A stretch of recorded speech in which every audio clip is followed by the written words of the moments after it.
sakit dapur loh. Apa lo? Tahan deh. Boleh. Kenapa lagi?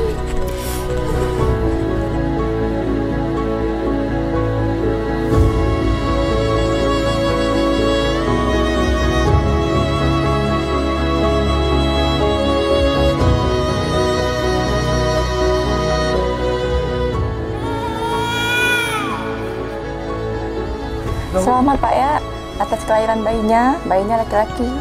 Dari ini Bapak segera urus akte kelahiran Pak ya di Dukcapil terdekat supaya ada pengakuan dari negara sehingga Bapak bisa mendapatkan pelayanan kesehatan, pendidikan untuk anak Bapak.